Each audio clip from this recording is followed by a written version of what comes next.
Pemirsa, Korps Garda Revolusi Islam Iran mengatakan bahwa Amerika Serikat telah melanggar gencatan senjata dengan kembali menembak kapal tanker Iran di Selat Hormuz. خبر یک مقام آگاه نظامی اعلام کرده به دنبال تعرض ارتش متجاوز آمریکا به یک نفتکش ایرانی یگانهای معترض دشمن اعلام کردن در محدوده تنگه هرمز زیر آتش موشکی قرار گرفتند که پس از تحمل خسارات مجبور به فرار شدند. Informasi itu disiarkan melalui siaran televisi pemerintah Iran pada Kamis waktu setempat. Iran mengatakan bahwa Amerika Serikat telah menargetkan sebuah kapal tanker minyak Iran yang bergerak dari perairan pesisir Iran di wilayah Jas menuju Selat Hormuz, serta kapal lain yang memasuki Selat Hormuz di seberang pelabuhan Fujairah, Uni Emirat Arab. Media Iran juga melaporkan bahwa IRGC terlibat baku tembak dengan musuh di Pulau Qeshm di Selat Hormuz.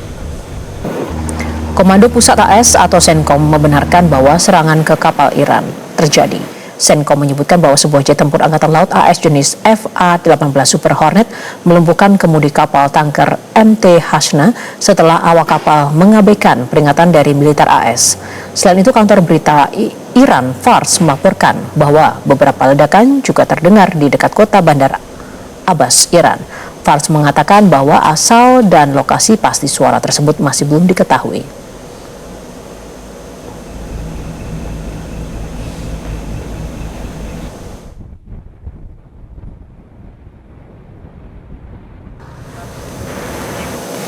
Korps Garda Revolusi Iran IRGC merilis rekaman pada hari Kamis yang menunjukkan bahwa rudal ditembakkan ke kapal Angkatan Laut AS di daerah timur Selat Hormuz. Dalam video yang dirilis menunjukkan seorang anggota IRGC menempelkan stiker pada rudal dengan frasa dan dia mengirimkan burung-burung dalam kawanan melawan mereka, serta untuk mengenang para siswi Minap yang gugur merujuk pada serangan sekolah perempuan yang mematikan di awal perang. Sebelumnya, Komando Gabungan Iran Markas Besar Pusat Khatam Al-Anbiya mengumumkan bahwa Angkatan Bersenjata Iran telah menargetkan kapal-kapal Angkatan Laut AS di bagian timur Selat Hormuz.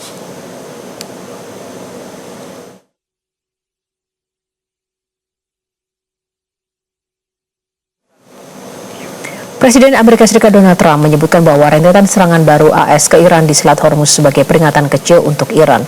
Trump menyebutkan bahwa peringatan diberikan kepada Iran lantaran Iran tidak juga menandatangani kesepakatan.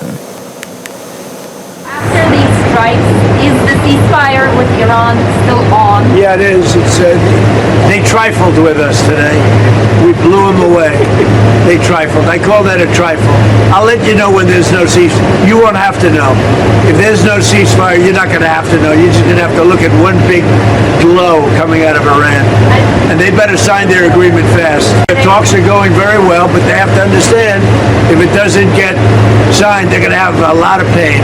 They're going to have a lot of pain. They want to sign it, I will tell you.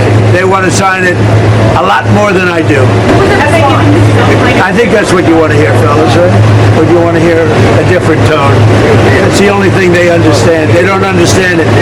We had 3 world-class destroyers go through the strait today. Ketegangan kembali pecah di Selat Hormuz setelah Amerika Serikat dan Iran saling melancarkan serangan.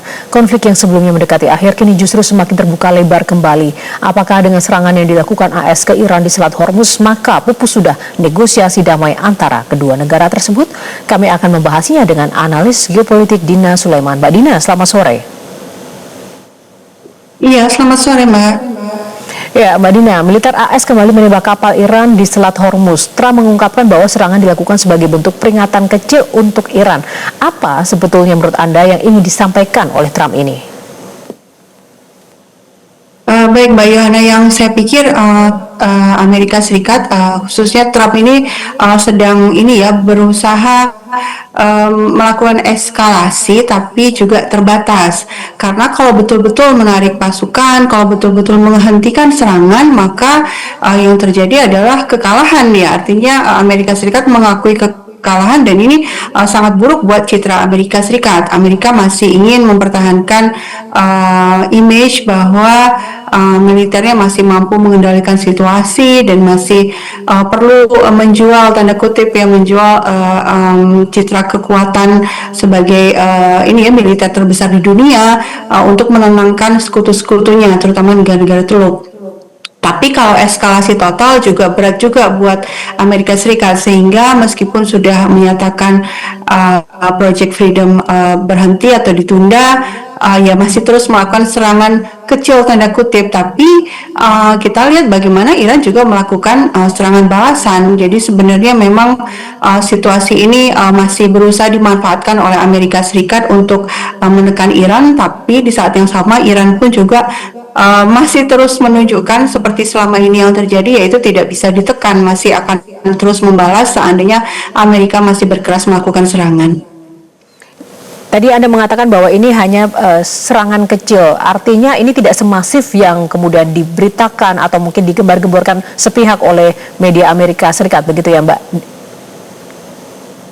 Ya, kalau serangannya betul-betul besar, tentu balasan dari Iran juga jauh lebih besar ya. Dan Amerika Serikat, saya pikir sudah tidak mampu lagi ya untuk berperang besar-besaran. Pertama karena pangkalan militernya itu sudah dan sudah diakui oleh media Amerika Serikat sendiri ya, sudah 16 loh yang hancur karena serangannya Amerika Serikat. Sehingga sulit buat Amerika untuk melakukan perang total seperti yang sebelumnya karena dari mereka butuh basis, tentu saja ya, butuh basis untuk melakukan serangan. Nah, kemudian yang kedua, biaya juga sudah sedemikian banyak terkuras dan ini juga diakui juga oleh para petinggi di Amerika Serikat sendiri, misalnya para anggota Kongres yang mengatakan bahwa ini dana sudah APBN ya udah berdarah-darah, terus juga cadangan amunisinya juga jauh berkurang, sehingga kalau betul-betul perang all out itu berat buat Amerika. Dan yang satu lagi, negara-negara Turk juga sudah tidak mau ada perang besar-besaran lagi karena mereka mengkhawatirkan ada serangan balasan lagi dari Iran. Apalagi sekarang juga sedang musim haji ya, umat muslim sedang melakukan ibadah haji, sehingga memang yang dibutuhkan adalah keamanan, terutama keamanan penerbangan. Nah, sekutu Amerika Serikat di Teluk, saya pikir betul-betul tidak ingin ada perang besar, terutama Arab Saudi ya. Arab Saudi inginnya situasi aman ini karena sedang menjadi tuan rumah dari jamaah haji dari seluruh dunia. Pesawat-pesawat berdatangan dari berbagai penjuru dunia, sehingga berat buat Arab Saudi kalau ada perang lagi, sehingga itulah sebabnya saya tadi menyebut bahwa ini deeskalasi, berusaha melakukan eskalasi tapi tetap terkontrol ya, tidak dalam skala besar. Nah ini kan, tapi tidak hanya serangan di Selat Hormuz, Iran dalam konteks ini juga mengaktifkan kembali sistem pertahanan udaranya. Apakah gencatan senjata ini masih berlaku dengan adanya serang-serangan ini menurut Anda? Ya, artinya memang ini tidak ada lagi gencatan senjata ya. Sebenarnya kan sejak awal pun juga dari pihak Iran ini kan menyatakan penghentian serangan sementara dalam rangka untuk membicarakan penghentian perang. Makanya kemudian Iran mau ya duduk di Pakistan, mau bertemu dengan Amerika Serikat di Islamabad. Tapi kan kemudian yang membatalkan, yang pulang begitu saja itu kan dari pihak Amerika ya. Dan kemudian Amerika Serikat malah meneruskan malah melakukan blokade, kemudian juga sekarang menyerang. Sehingga pertanyaannya bukan ke Iran tapi ke Amerika. Apakah Amerika Serikat masih betul-betul nih serius mau melakukan negosiasi gitu ya, dan kemudian Trump juga mengancam kalau tidak ada negosiasi, kalau misalnya Iran tidak mau gencatan senjata akan terus menyerang loh. Kan yang tidak mau gencatan senjata dengan situasi seperti ini berarti Amerika ya. Kalau memang betul-betul mau gencatan senjata, tentu duduk baik-baik, datang ke Islamabad dan membicarakan poin-poin yang diajukan oleh Iran dengan kepala dingin, bukan dengan memaksa seperti preman gitu ya, datang ke sebuah tempat lalu memaksa Iran untuk memenuhi apa yang diinginkan oleh Amerika. Nah, lalu kemudian nasibnya bagaimana Mbak terkait dengan negosiasi damai antara AS dengan Iran sendiri? Padahal kan sebelumnya Trump juga sudah menyebut sudah mendekati kesepakatan permanen.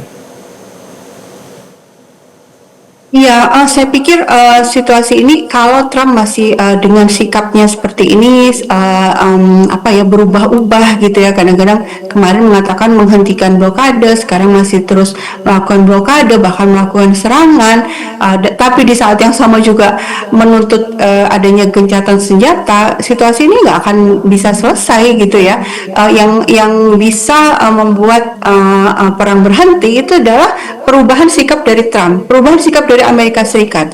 Karena dari pihak Iran, dan itu masuk akal, Iran mengatakan tidak akan ada perundingan kalau kami masih diancam-ancam.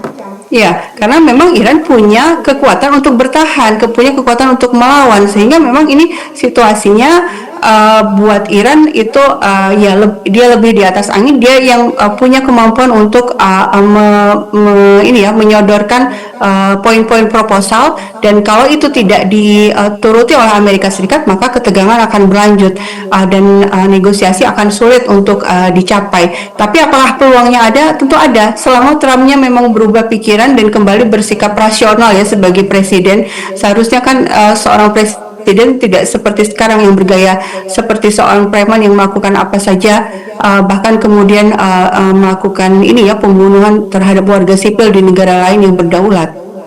Nah, itulah masalah dari semua, dasar masalah dari semua yang terjadi, konflik yang terjadi ini. Tadi Anda mengatakan bahwa Iran berada di atas angin, tapi prakteknya Amerika Serikat yang selalu tarik ulur terhadap banyak sekali keputusan-keputusannya sendiri begitu. Sejauh mana bisa mengharapkan Amerika bisa berubah pikiran? Karena seolah-olah ini sebenarnya Amerika masih memegang kendali. Ini konflik akan selesai atau tidak? Kenapa Iran tidak langsung saja mungkin mengambil langkah tegas untuk segera menghentikan konflik ini dengan cara Iran sendiri? Menurut Anda bagaimana, Mbak? Ya, kalau dari sisi Iran, saya pikir yang selama ini selalu ditekankan adalah mereka itu membela diri gitu ya. Mereka itu melakukan serangan yang setara. Ketika diserang dengan skala yang seperti apa ya, setara juga balasannya. Nah, kemudian kemungkinannya seperti apa ini penghentian perang? Kalau dari media, bahkan Washington Post ya, yang terbaru itu mengatakan bahwa Iran itu kalau diperlakukan kayak gini terus oleh Amerika Serikat, itu dia masih bisa bertahan 3-4 bulan lagi. Masih mampu untuk melakukan terus perlawanan dan bertahan. Tapi kalau ini berlanjut sampai 3-4 bulan lagi, Amerika yang nggak bertahan, dan resesi ekonomi akan terjadi, resesi ekonomi global. Artinya yang kita harapkan pihak yang bisa benar-benar menghentikan ini adalah publik di Amerika Serikat dan para politisi di Amerika Serikat. Gimana caranya supaya Trump itu tidak lagi semaunya mengambil kebijakan luar negeri seperti ini. Seharusnya Kongres Amerika Serikat melakukan tindakan yang lebih keras dan menggunakan mekanisme yang ada ya. Kan sebenarnya banyak ya, ada beberapa mekanisme untuk bisa menghentikan Trump supaya tidak lagi berperang. Nah, ini yang harapannya seperti ini. Kalau berharap hanya Trump saja sendiri dan dari pihak Amerika Serikat, dari publik dalam negerinya tidak melakukan apapun, ya memang sulit, akan terjadi deadlock seperti ini. Dan buat Iran juga mundur pun bukan pilihan gitu ya, mundur bukan pilihan. Tapi kalau berperang langsung sekarang menghabiskan seluruh amunisinya melawan Amerika Serikat juga bukan pilihan yang bijak, sehingga buat Iran dia lebih memilih untuk bertahan dan istilahnya membuat pihak lawan yang terkuras habis kekuatannya. Dan ini juga saya pikir pada akhirnya akan membuat Trump untuk kembali ke akal sehat ya. Kalau ini masih terus berlama-lama, Amerika Serikat sendiri yang akan rugi dan juga dunia internasional ya, karena kita mengalami resesi ekonomi akibat perang ini seandainya terus berlanjut. Ya, Mbak Dina, terakhir ini terkait dengan Project Freedom yang dihentikan. Tapi sebenarnya sejauh mana Project Freedom ini signifikan dihentikan atau tidak? Ini wacana seperti apa sebenarnya yang memang ingin disampaikan melalui Project Freedom ini oleh Amerika? Yang pertama, Trump ini ingin menunjukkan bahwa dia punya kekuatan militer, dia mampu untuk mengendalikan situasi, sehingga ini ya mengancam akan menggunakan kapal-kapal perangnya untuk mengawal kapal-kapal agar bisa keluar masuk Selat Hormuz. Nah, masalahnya seandainya kekuatan militer yang dipakai dan kemudian Iran diserang oleh kapal-kapal militer Amerika, kan pasti ada serangan balasan. Nah, buat negara-negara Teluk ini bahaya. Makanya Arab Saudi itu betul-betul menekan Trump supaya tidak melakukannya dengan cara melarang Trump menggunakan pangkalan militer Amerika Serikat di Arab Saudi, sehingga akhirnya karena tekanan ini Trump menghentikan Project Freedom ini. Cuma ini pun sebenarnya juga kan sejak awal sudah diperkirakan dengan cara apa mengawal kapal-kapal yang pada dasarnya Iran pun sebenarnya juga tidak menutup secara penuh, yang ditutup hanya kapal-kapal yang jelas-jelas kapalnya Amerika Serikat dan Israel. Nah, apakah kapal-kapal yang berafiliasi dengan Amerika Serikat dan Israel ini punya keberanian juga untuk lewat? Sebenarnya juga enggak. Jadi memang apapun yang dilakukan oleh Trump ini sudah salah langkah ya, dia sudah maju kena mundur kena, sehingga yang terjadi hanyalah sebenarnya retorika ya dan propaganda, dan berharap dengan cara ini mengulur waktu dan tiba-tiba mengatakan akan ada Project Freedom, kemudian tiba-tiba menghentikan. Ini kan sebenarnya juga berdampak pada harga minyak ya, kadang turun kadang naik lagi. Nah, ini yang membuat situasi terus berlarut-larut ya, karena memang Trump ini sepertinya tidak didukung oleh kekuatan intelijen yang memang betul-betul betul-betul memberikan saran-saran yang masuk akal, tapi sepertinya dikendalikan oleh kelompok kecil yang dalam hal ini saya pikir yang lebih dominan dari Israel, dan sering sekali sejak awal juga memberikan informasi yang salah kepada Trump. Baik, Mbak Dina Sulaiman, analis geopolitik, terima kasih untuk ulasannya yang komprehensif bersama Metro hari ini. Selamat sore, salam sehat selalu, Mbak. Jelajahi cara baru mendapatkan informasi. Download Metro TV Extend sekarang.